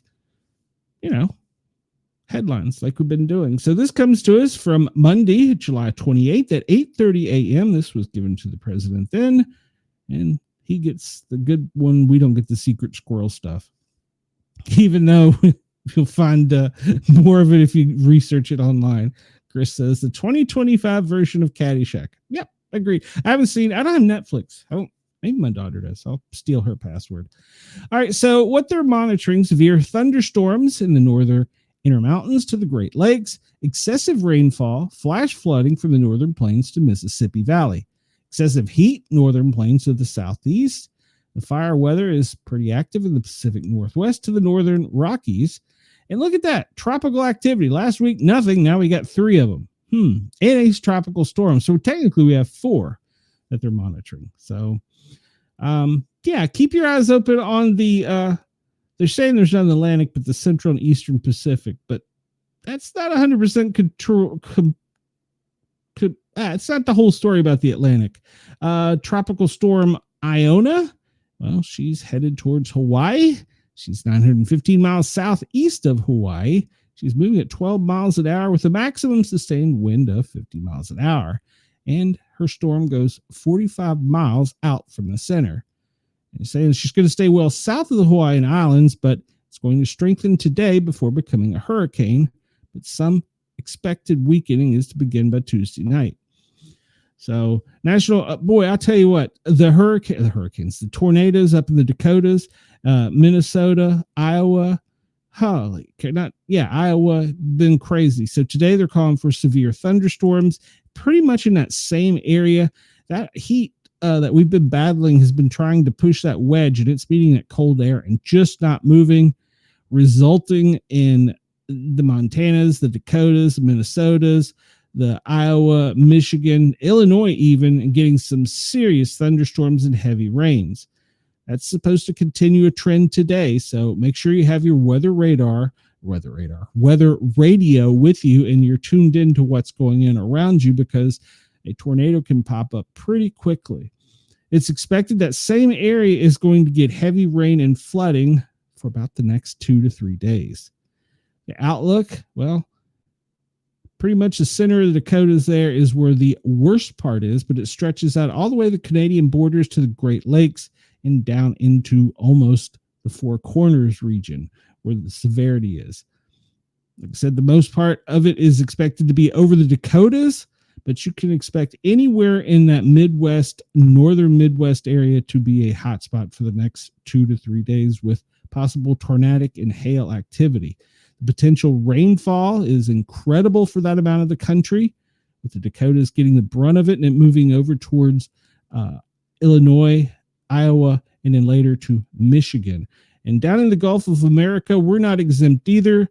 It's pushing up through the Mississippi Valley, right up through the deep south, over Alabama, into the Appalachian Mountains of the Carolinas, Tennessee, and Kentucky. So you can have some heavy rainfall Monday through Wednesday, next 3 days. Excessive heat, man, we're still talking about this pushing up through the center of the country. Well, it's not really the center of the country, but right up through the, it's funny how the Mississippi River is defining where that heat is. Isn't it kind of funny how it's pretty much following the Mississippi straight up? It's extending all the way from the Gulf all the way up to, well, Illinois. With some other, pretty much if you look in an area to the west of the Mississippi to the Great Lakes, you can expect the heat advisory. Make sure you're hydrated, have your weather radio if you're in the areas where there's extreme weather, but it's going to be a hot one. We're expecting that trend to continue. Tampa had a high yesterday of 100. They're expected today to get to the same. Even over into the Colorado mountains, it could get to triple digits. And let's not even talk about Nevada, Illinois, Arizona, and Southern California down by the border, triple digits there as well. We'll look at that again in a minute. Today, the fire weather, pretty much all of Oregon and most of Idaho, tipping down into Nevada. So fire weather outlook for today, that area is pretty much going to be the same for the next couple days. 6 to 10 outlook. We're looking at heat to continue into the southwest, and then that cold front is going to be meeting up in Canada, and it's going to start pushing over the next 6 to 10 days to the northeast, and finally down into the south, where we're probably going to get some pretty crazy storms next week. Look at the FEMA operating picture. Wow. They're operating all over the place. And if you overlay all those severe storms and the alerts that are already out there at the time of this publication, you see that it's a very active weather day, a very active FEMA day. I also want to point something out, because they were saying, I read an article talking about how FEMA was not doing anything in certain areas of the country. Remember, you have to be requested. You can't just come in and say, here we are to save the day. If your local politicians haven't requested help to the state and the state hasn't requested to the Fed, you're not going to get anybody. You're going to get the people with cell phones recording you.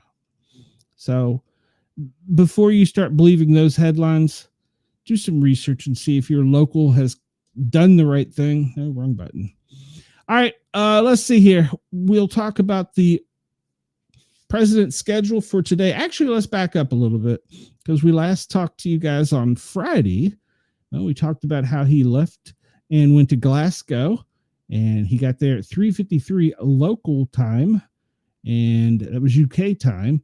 And then at 7:34, they called, that was local time, to Scotland. They called a lid, which means they had the protectee in for the night.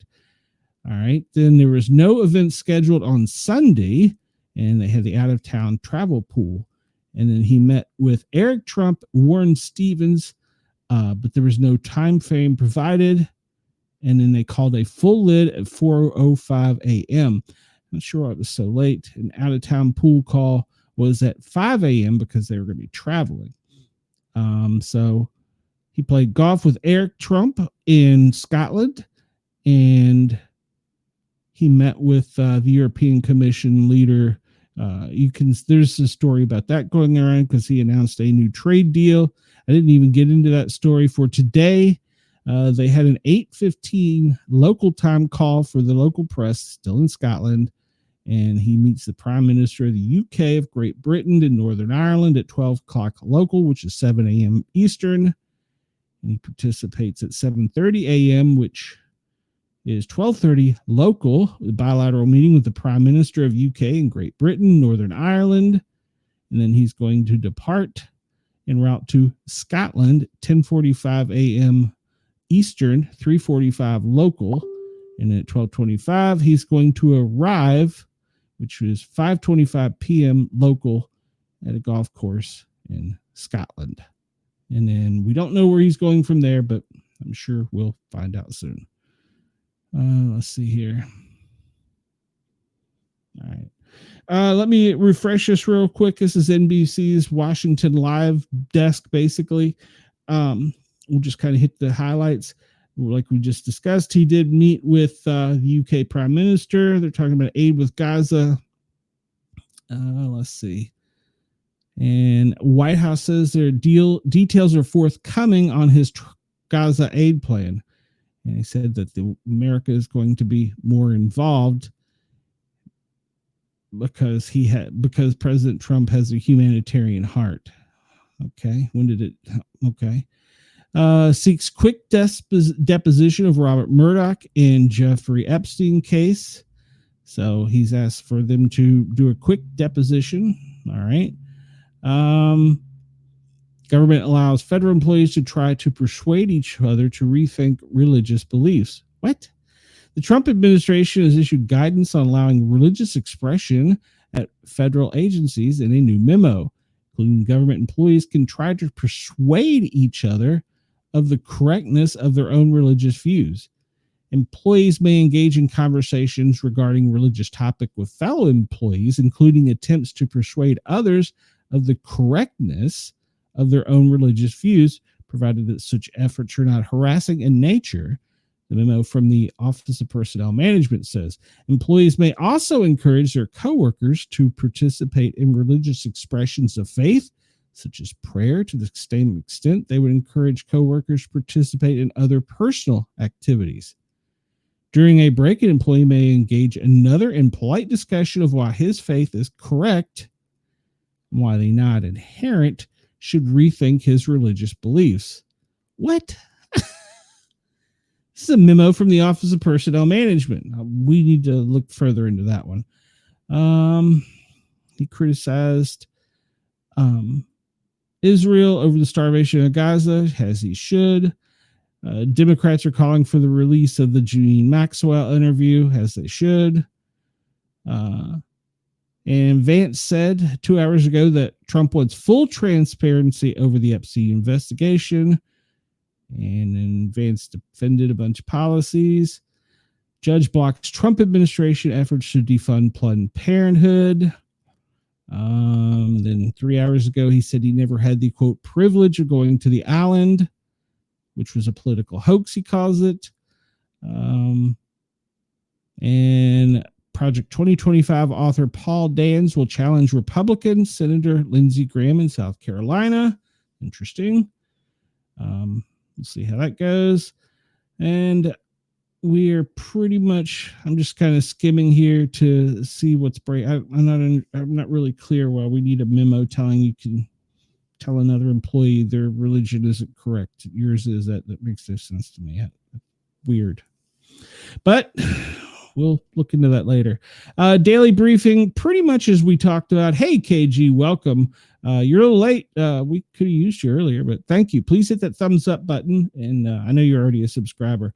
The weather forecast, pretty much as we talked about, not much has changed. If you look at Montana, boy, the Dakotas, Minnesota, Iowa, Wisconsin, you are going to be hammered possible severe thunderstorms and tornadic activity, spotty showers in much of the mid-Atlantic, the deep south, all the way extending to the Great Lakes, Ohio Valley, possibly even up into the New England area. And while the West Coast is bracing for fire weather in Oregon, they could get some spotty showers over there. So keep an eye on that. Let's divert real quickly. This is the percentage maps of tornadic activity. The National Weather Services pretty much say there's a 5% in the Dakotas, but that extends almost to the Great Lakes. So be aware over there. The chance is greater for high winds, some dangerous today in the Dakotas over into Illinois, Michigan, Iowa. The chances of heavy winds, high winds, is increased. So be weather aware today. And there's a risk of hail. It's more likely up closer to the Canadian border, but you should not rule out the possibility of in some of those severe storms seeing some of that. So let's look at weather forecast. We don't want to forget about our beautiful friends down under. Brisbane, it is currently 47 with a high of 68. Down in Sydney, you're looking at 53 to 62 and partial sunshine. Over in Perth, you're looking at sunny days, 46 to 61 degrees. Up in Port Hedland, you're also looking at a sunny day, 55 to 70 degrees. Right in the center of the country here, you're talking about it's going to be sunny, 49 to 64 degrees. So that's going to extend all the way up. Did we talk about Darwin? They're going to have a partly cloudy day, 75 to 85. While down in Melbourne, I don't think I talked about it, they're partly cloudy, 45 to 54. You can see a little bit of cloud cover there. We'll zoom over to the United States, take a quick gander. Look at Washington, D.C. Their forecast today, sunny, 76 to 94. If you go down to Tampa, though, sunny, 82 to 96, but it's going to feel much hotter. Look at Atlanta. You're looking today, 78 to 94, partly cloudy. Up in the New England region, you're looking at close to Burlington, 62 to 79. While over in Seattle, let's see what they got. Sunny, 55 to 76 is a high down in San Francisco. 56 to 61 under partly cloudy skies. Dallas, well, you're going to be sunny, 78 to 97. I expect that's going to be much higher. Chicago, partly cloudy, 78 to 91. And all the way up in Minneapolis, 67, clear skies, 67 to 91 degrees. So Salt Lake, not to leave you guys out in the Midwest, sunny, 65 to 92. You're correct, Chris. It is all about perspective. And all right, the current weather radar and the current alerts. We're running a little short on time. As you can see, much of the center of the Mississippi Valley, extending, like I said, all the way up to the Great Lakes, is under some sort of heat advisory or heat warning. You can see there's some few spotty showers, some over to the east of Knoxville going into the Appalachians. The storms are starting to fire up in the Dakotas with some severe thunderstorms. You can see one up here in Bismarck. We'll take a good look at the lightning and that here in a minute. We'll zoom out a bit and see that that's really the only severe storms. We're going to talk about there's some stuff down here. We'll look at when we get to the air quality in the Atlantic region, Caribbean and Gulf region, actually. There's two cyclones that are out there right now. Whoop.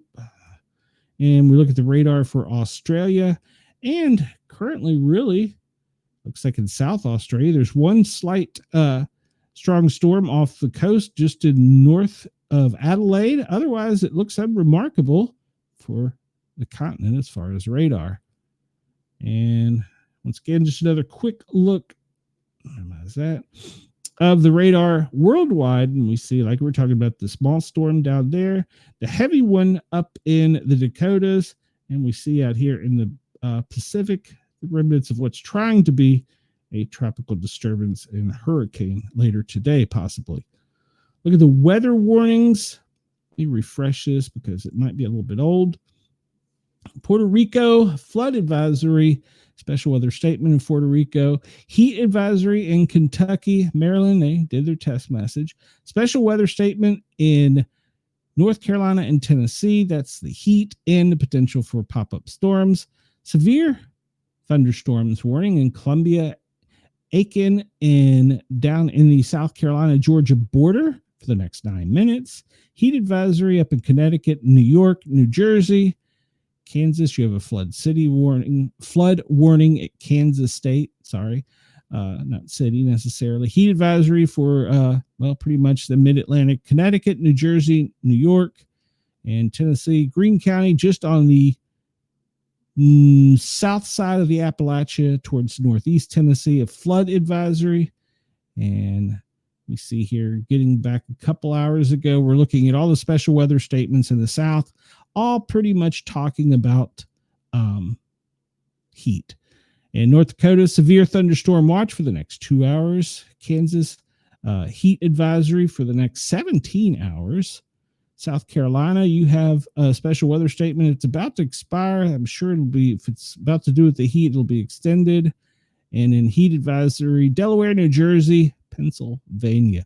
You can go to weatherwarn.affirmatech.com. Just search out WeatherWarn and get this. It's a great site. Let's look at where the lightning activity is. Let me refresh this to make sure we're at the freshest version.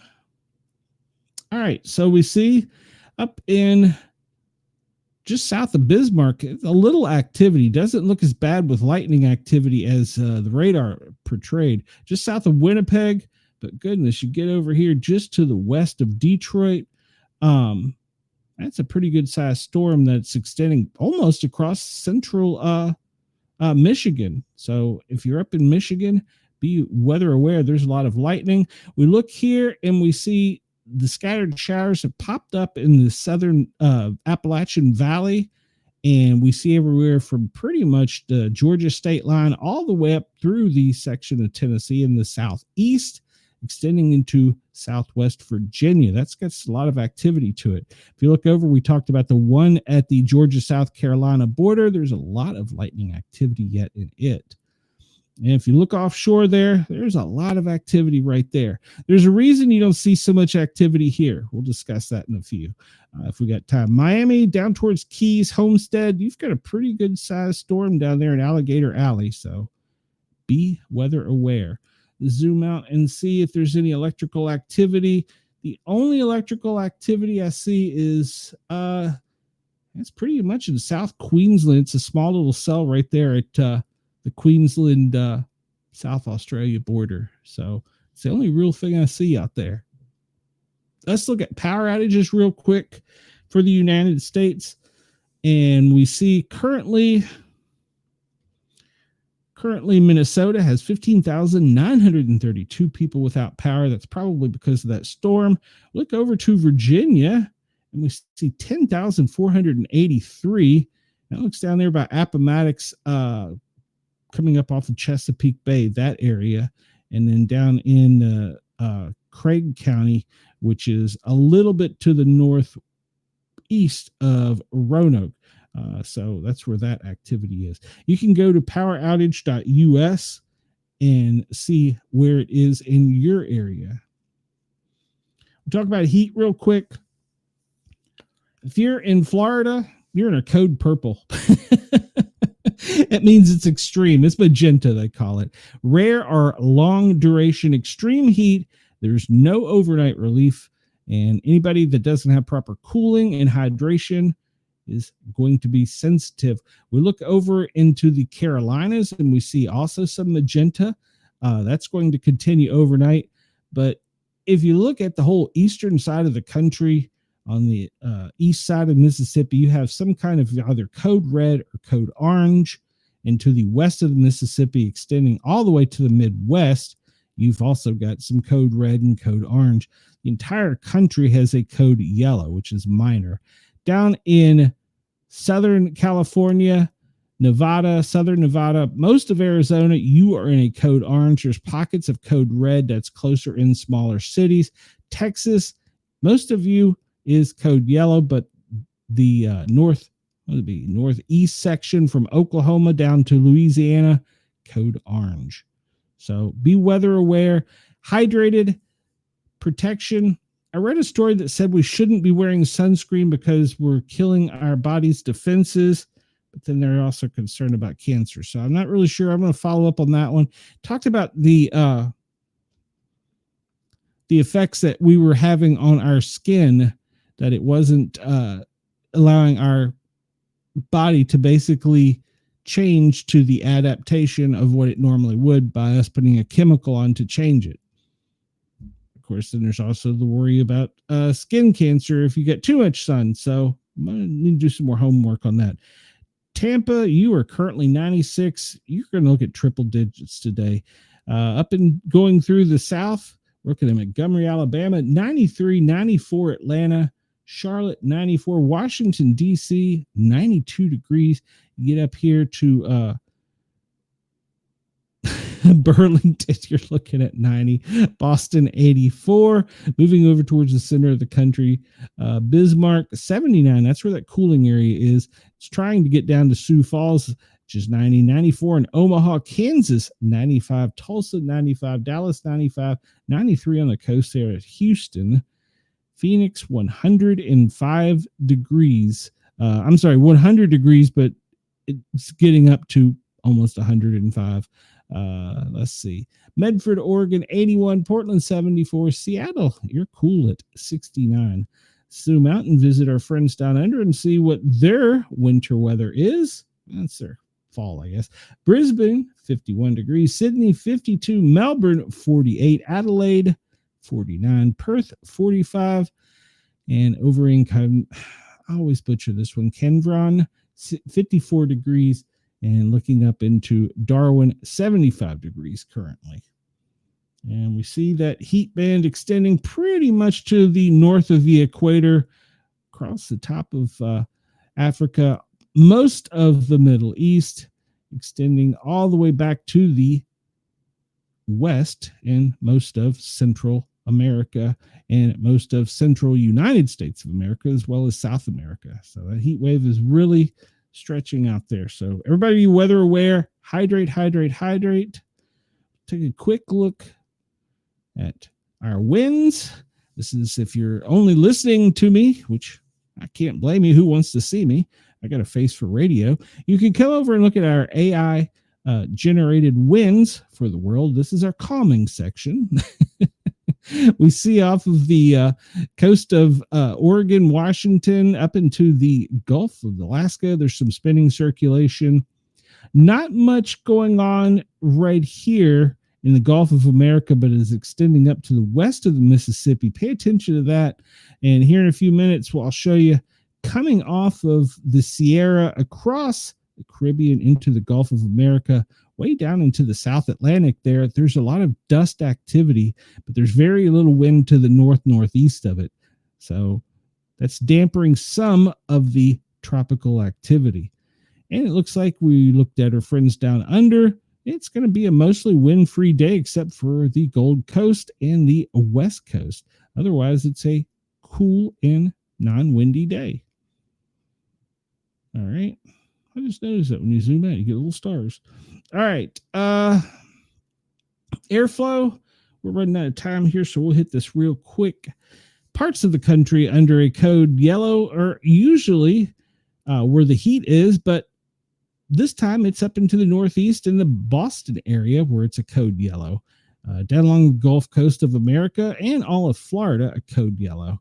So not too bad as far as that goes. And let's see here.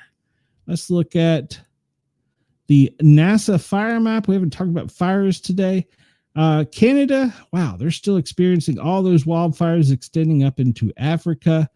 Most of the larger fires currently are in Washington, Oregon, Idaho.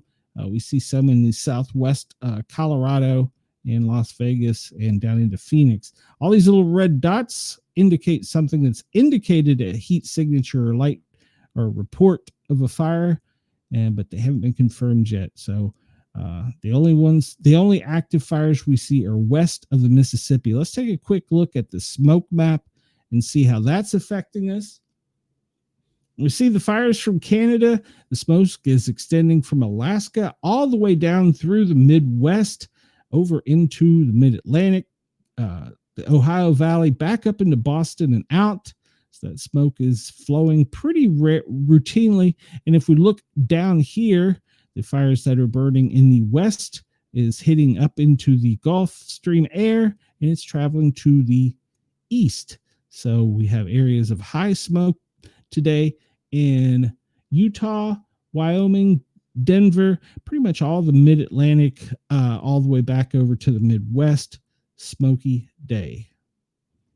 And I don't have smoke conditions for other parts of the world, but I do have the AI rendering of winds, air particulates, and pollution. And I want to bring attention to this specifically. We see all this coming off of Africa. It's hitting and sitting in the Gulf of America and spitting down into the Caribbean in the South Atlantic. That is not allowing the storms to develop because it's dampening, it's heavier air, it's dampening the electrical activity. So while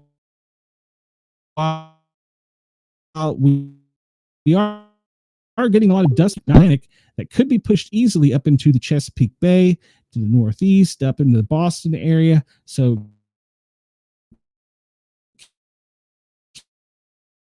keep your eyes back out. Too far. Come on. Air quality down into Australia. We take this off, and it's not too bad for Australia today, with the exception of the better.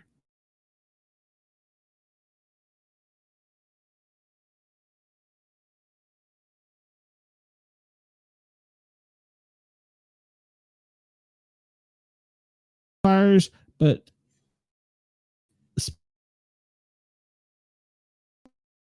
smoke and dust. I'm just drawing on a convection from the smoke and dust coming in and down pretty much to the center of your country. Remember, I'm not a meteorologist, guys. I'm just watching this stuff. Latest earthquake, let me refresh this real quick. Was 20 minutes ago, 6.5 in India. Look, before that, 5 hours ago, 5.1 in Congo. And before that, that's the most extensive one until we get 2 days ago, where we were before. So look out here at earthquake activity. Make sure I'm not running out of time. Okay. So yeah, if we look here at the map, the latest activity was the 6.5. We zoom in, it's down just above the Asian tip there in Indonesia. It was a 6.5 that occurred about, 20 minutes ago. Not going to have time to go over the event list for biologicals. We'll cover all that tomorrow. We won't get it really into the disaster alerts. There are some tropical depressions out there in the Pacific that'll be moving towards the Hawaiian Islands, but it should steer clear of it. And in Asia, you still have several active tropical cyclonic storms. So we'll look at that more tomorrow. We don't have time to really go into the fire reports. Remember, these are volunteers that give this information, and if there is not a cryptid radio, they can report this stuff. So we see a lot of fires up in Maine and Massachusetts, Rhode Island in New York City over the past 24 hours that have been reported. You can go to New England FireNet and look at all that. And Live USA map, we don't have time for that today. And we also really don't have time to look at air traffic or what the high flyers or possible government planes are doing.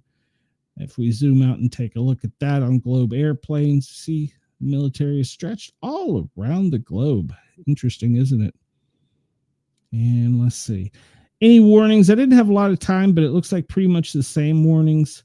I didn't see anything too crazy. We still have the space operations up in Alaska, but I found out that's because we're building a Space Force base towards the Arctic region. So I didn't have time to look at that.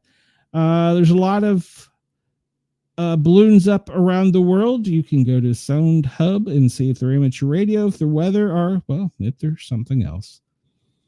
Looking at marine traffic, there's a lot of marine traffic. The tankers, which are red, are moving. If you notice, they're not moving as much through the area here in the Middle East.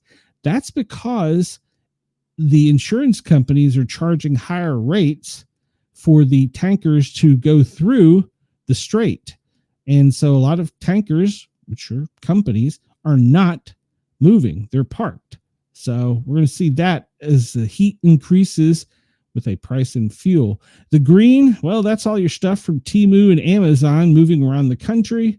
So we see that. Did not have time to discuss. There was a domestic terrorist attack, and an officer sadly lost his life in Kansas. And then, of course, we talked about the Ohio police officer who lost his life.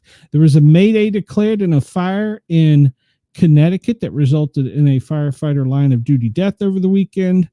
And last but not least, as we get out of here, we look at Bitdefender, and we see currently infections are orange, attacks are red.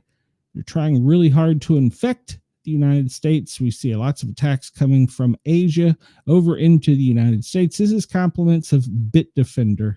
You can go check their site out for real-time cyber threat. Remember, some of these attacks and things are aiming specifically at our kids. Pay attention to what's going on around you and be aware, especially if you have young ones. They're trying really hard to get our kids. They get our kids, they have our country. So think about that. All right, everybody, I have babbled and rambled for a little bit too long today. Talked to Jurgs. He said I could go over a little bit today because me and him got to talking. I want to thank everybody at Radio X in Australia, Dare Media Radio Talk. If anybody wants to get in contact with me, we have several ways. In the show notes, you'll see there's an email address, sportcat@protonmail.com. You can also leave me at speakpipe/sportcat, a voice message up to 3 minutes. If you want to join our Facebook group, go over and find it on Facebook, Sportcat's Daily Gazette. I really want my fans and my viewers to start interchanging and exchanging ideas and stories. KG, I know you sent me several storms I did not get time to look at today. I'll try and get to tomorrow. I appreciate everybody's input. We always have a great chat with Denise, Chris, KG, sometimes Wendell and Brenda. We get in here, we chat, we discuss things about what's going on. And everybody just remember, I kind of have a twisted view on things. Denise, thank you. Thank you for listening for, what have I babbled on for almost 2 hours. Thank you, Denise. I appreciate that. Everybody remember to hit the thumbs up button to like the video to help spread it out, because trust me, the things I'm talking about today, yeah, YouTube's going to bury me. So, so everybody hit that thumbs up button. It helps get it out there. Tell your friends and everybody. Thank you, KG. Tell your friends and everybody to come over and join us. We have a great show. We will see everybody tomorrow, same time, same place. And of course, we'll discuss the other shows that I have, the CBS Big Brother show and the paranormal show. We'll discuss that too. So lots of busy news days. Thanks everybody for tuning in. Thank you for your time. I will see you tomorrow. Thank you for allowing me on Jurgs Radio, Radio X, and Dare Media for allowing me to tickle your ears. Sportcat is finally out of here.